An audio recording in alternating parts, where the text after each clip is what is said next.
जय जगन्नाथ। ए स्वाभिमानी Odia YouTube channel को आपण मानक स्वागत। जय जगन्नाथ। भद्रक जिला पे खुशी खबर। ओडिशा सरकार 15 जन महिला नियुक्ति सुजोग आनी जहाँकि भद्रक जिलार बासिंदा होता दरकार। ए विषय में आपको संपूर्ण विवरणी देवा पूर्व आपण मैंने यही वीडियो पाइबापी भद्रक जिला हो बा अन्य कौन जिलार गाँ गहली जो जॉब बाहर निजुक्ति बाहर ताकू जानापी आम चैनल को सब्सक्राइब कर रखु। समन्वित शिशु विकास प्रकल्प कार्यालय चांदावाली 1 एठी बाहर वैकेंसी 15 जन अंगनवाड़ी केन्द्र रे सहायिका रहिबे जहाँकि एक सिमुलिया चांदावाली एनएसी रे बाहर सिमुलिया केन्द्र परिसरभुक्त भोटर लिस्ट वार्ड नंबर 1 रे थिबा घर संख्या 36 63 67 77 रु एति घर नंबर विषय अंगनवाड़ी कर्मी मैंने जो मैंने सर्वे कर सर्वे अनुसार आप अप्लाई करें। कौटू हनुमान राइस मिल ठाक आरंभ कर अंबिका होटेल पर्यंत। सेकेंड बाहर मठा साही बालिगा जोटा आपणकर ये लिस्ट दि जाइए। जो लिस्ट आपको मुझे व्हाट्सएप कले नंबर मुझे व्हाट्सएप माध्यम से नोटिसटा आपको सेंड कर दे पारे जोटा कि मठा साही जो बालिगा जो बाहर सेटा कार जो सर्वे लिस्ट अनुसार यही घर संख्यार लोक मैंने अप्लाई करें। आउ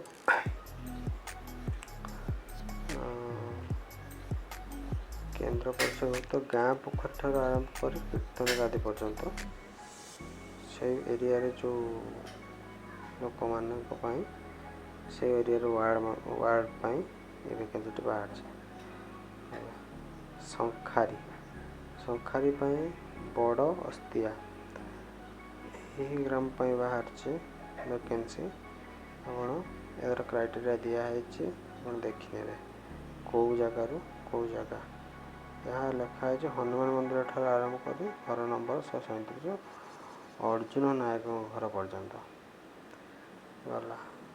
नलगहिरा नुआ गाँव नलगहिरिया सेठी आपंकर बाहर नुआ गाँ केन्द्र ठार आरंभ कर हनुमान मंदिर पर्यंत से गाँव में बसवास करते लोक मैंने अप्लाई करें। जलधरपुर हरिजन साही नलगहिरा एठी आपण बाबाजी महाली घर नंबर 152 ठारू आरंभ कर शिव मंदिर पर्यंत जो मैंने बसवास करते अप्लाई करें। गौरीदेवपुर नलगहिरा गौरीदेवपुर से गोटे वैकेंसी बाहर जोटा कि से अंगनवाड़ी सहायिका वैकेंसी बाहर जोटा कि गोरा गोविंद प्राथमिक विद्यालय ठार आरंभ कर अजय साहू घर नंबर 21 पर्यंत से भली चढ़दिया राजेंद्रपल्ली जोटा कि मानसा मंदिर ठार आरंभ कर आइस फैक्ट्री पर्यंत से भितर बसवास करते लोक मैंने अप्लाई करें। ऊपर दि जाए घर संख्या भी देखिपारे।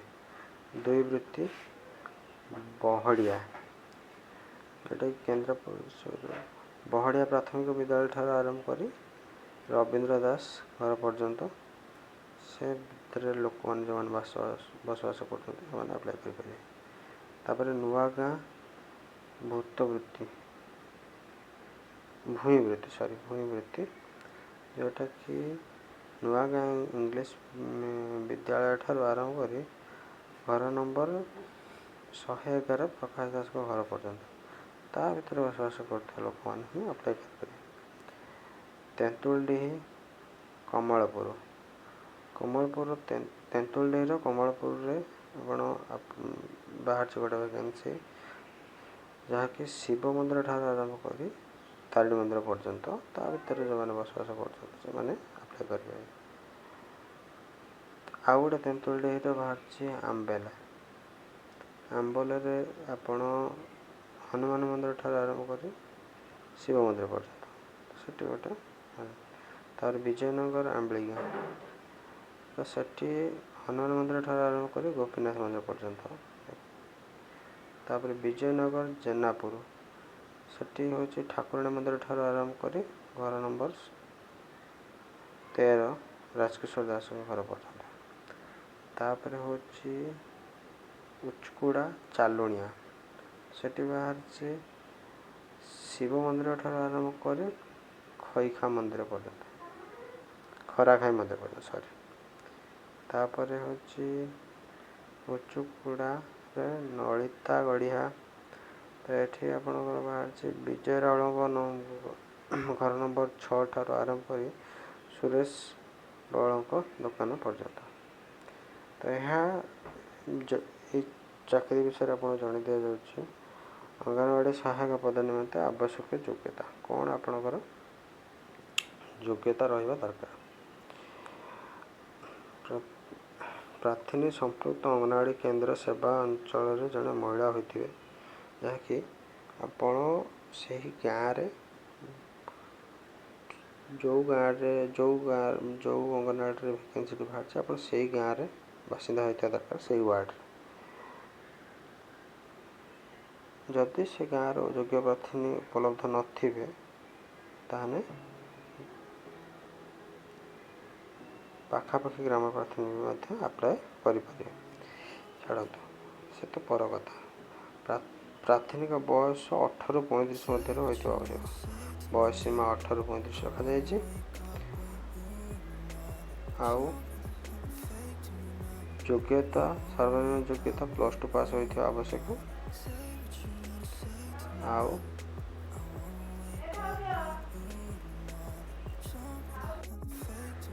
ସବୁଠାରୁ ଇମ୍ପୋର୍ଟାଣ୍ଟ କଥା ହେଲା, ଯଦି କୌଣସି ମହିଳା ସେ ବାହାର ରାଜ୍ୟରୁ +2 ପାସ୍ କରୁଛନ୍ତି କିନ୍ତୁ ଏଠି ସେ ଅଙ୍ଗନବାଡ଼ି ସହାୟିକା ପାଇଁ ଆପ୍ଲାଏ କରୁଛନ୍ତି, ତାହେଲେ ତାଙ୍କର ସେ ଯେଉଁ ସାର୍ଟିଫିକେଟ୍ଟାକୁ ସାଇଟ୍ କରାହେବ। ଆଉ 7ମ ଆଉ 10ମ ଶ୍ରେଣୀରେ ଯେଉଁ ପାସ୍ ପ୍ରମାଣପତ୍ର ତାହା ଅନୁସାରେ ମାର୍କ ବି ମଧ୍ୟ କାଉଣ୍ଟ କରାଯିବ। ଆଉ ଗୋଟେ ବଡ଼ ଜିନିଷ ଆପଣ ଜାଣି ରଖିବା ଦରକାର, ଯେଉଁମାନେ ଏଇଟା କେମିତି ଆପଣ ମେରିଟ୍ ଲିଷ୍ଟଟା ପ୍ରସ୍ତୁତ ହେବ, ଏଟାକି +2 ମାର୍କସିଟ୍ ହିଁ ମେରିଟ୍ ଲିଷ୍ଟ ପ୍ରସ୍ତୁତ ହେବ। ପ୍ଲସ୍ ଆଉ କିଛି ଡକୁମେଣ୍ଟ ବି ମଧ୍ୟ ଆପଣଙ୍କର ମାଇନା କରିବ, ଯେଉଁଟା SC/ST ପାଇଁ ଅଲଗା, ବିଧବା ହେଇଥିଲେ ତା ପାଇଁ ଅଲଗା, ଅନାଥ ଝିଅ ହେଇଥିଲେ ତାଙ୍କ ପାଇଁ ବି କିଛି ଅଲଗା ରହିବ। ଆଉ ନିରାଶ୍ରୟ ଛାତ୍ରପତ୍ର ପ୍ରାପ୍ତ ସେମାନଙ୍କ ପାଇଁ କିଛି ଉଚ୍ଚ ଶିକ୍ଷିତ ଯୋଗ୍ୟତା ଥିଲେ, ସେମାନେ +3 କରିଛନ୍ତି ବା MBA MCA ଯାହା ବି କରିଛନ୍ତି, ସେମାନଙ୍କ ପାଇଁ ଅଲଗା ମାର୍କ ମଧ୍ୟ ଯୋଡ଼ା ଯିବ। କିନ୍ତୁ ମିନିମମ୍ +2 ହୋଇଥିବା ଆବଶ୍ୟକ ହେଲା। ତାପରେ ହେଉଛି ଆବଶ୍ୟକ ପ୍ରମାଣପତ୍ର। କ'ଣ ପ୍ରମାଣପତ୍ର ଆବଶ୍ୟକ ଦାଖଲ କରିବାକୁ ପଡ଼ିବ? କ'ଣ ପ୍ରମାଣପତ୍ର? ଦେଖନ୍ତୁ, ଆପଣଙ୍କୁ କାଷ୍ଟ ବା ରେସିଡେଣ୍ଟ ସାର୍ଟିଫିକେଟ୍ ଦେବାକୁ ପଡ଼ିବ। ଯେଉଁଟାକି ରେସିଡେଣ୍ଟ ସାର୍ଟିଫିକେଟ୍ ଆପଣଙ୍କୁ ଦେବାକୁ ପଡ଼ିବ, ଯେଉଁଟା ରେଭିନ୍ୟୁ ଡିପାର୍ଟମେଣ୍ଟ ବାଲା ଆପଣଙ୍କୁ ଦେଇଥିବେ। ନହେଲେ ଭୋଟର କ'ଣ ପ୍ରମାଣପତ୍ର ଆବଶ୍ୟକ ଦାଖଲ କଲା ସମୟରେ ଆପଣଙ୍କୁ ସ୍ଥାୟୀ ବାସିନ୍ଦା ପ୍ରମାଣପତ୍ର ଦେବାକୁ ପଡ଼ିବ, ଯେଉଁଟାକି ରେସିଡେଣ୍ଟ ସାର୍ଟିଫିକେଟ୍। ତାପରେ ହେଉଛି କାଷ୍ଟ ସାର୍ଟିଫିକେଟ୍ ଦେବାକୁ ପଡ଼ିବ। ସମସ୍ତ ଶିକ୍ଷାଗତ ଯୋଗ୍ୟତା, ଦ୍ୱାଦଶ ପାସ୍ ମାର୍କସିଟ୍ ତାକୁ ଦେବାକୁ ପଡ଼ିବ। ବୟସ ପ୍ରମାଣପତ୍ର ନିମନ୍ତେ 10ମ ପାସ୍ ସାର୍ଟିଫିକେଟ୍ ଆପଣଙ୍କୁ ଦେବାକୁ ପଡ଼ିବ। ଆଉ ଆପଣଙ୍କ ପାଖରେ ଯଦି ଆଉ ଗୋଟେ ଜିନିଷ, ଭୋଟର ଲିଷ୍ଟରେ ଥିବା ଯେଉଁ ଘର ନମ୍ବର ନକଲ କପି ସେଥିରେ ଦେବାକୁ ପଡ଼ିବ। ଯେଉଁଟା ଭୋଟରରେ ଆପଣ ଭୋଟ ଦେଲା ସମୟରେ ଯେଉଁ ଚିରକୁଟି ମିଳେ, ସେଟା ମଧ୍ୟ ଦେଲେ ଆପଣ ବି ଏଲିଜିବଲ୍ ହୋଇପାରିବେ। आउ रहा यदि किसी एक्सट्रा सर्टिफिकेट अच्छे जमी विधवा होते अनाथ होते डिभोर्स होते निराश्रय होते तो तार जो प्रमाण पत्र बाहर सेटा देवे आउ बार्थ सर्टिफिकेट देवा पड़ो शारीरिक अक्षमता किसी हैंडिकैप होते सेटा भी देवा पड़े अन्य जदि कौन जगार आपण काम कर किसी एक्स्ट्रा कौन सोशल सर्विस वर्क कर तो से प्रमाण पत्र भी देले आपण ये जो प्रमाण पत्र गुड़ा देवे तार मार्क गोटे डिसाइड अच्छे से मार्क अनुसार आपणकर एठी चाकरी दिज्व ये कौन से नेता मंत्री हाथ दरकार नहीं यहाँ समस्त सामान आउ समस्त अप्लाई करें समस्त पाइपर यहाँ जदि आपण यही क्राइटेरिया आप प्रमाण पत्र धरिकी जा पहुँचुँच यहाँ मार्क बेस हम ये कौन मैनिपुलेशन हो पार ना तापर आप अप्लाई करेंगे केंद्र आप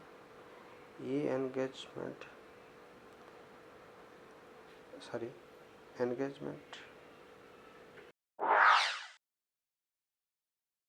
आवेदन केमती करा जाए आवेदन आपण करें एनगेजमेंट awc.odisha.gov.in जोटा कि मुझे मो डिस्क्रिप्शन लिंक दे दीजिए आप खोलिक अप्लाई कर आवेदन करने शेष तारीख परिवर्तन अर्थात 16/7 पर्यंत हो सारी जोटा कि 16/7 पर्यंत आप अप्लाई करेंगे। जय जगन्नाथ। यदि किसी डाउट था आप नंबर में मेसेज करूँ। Thank you.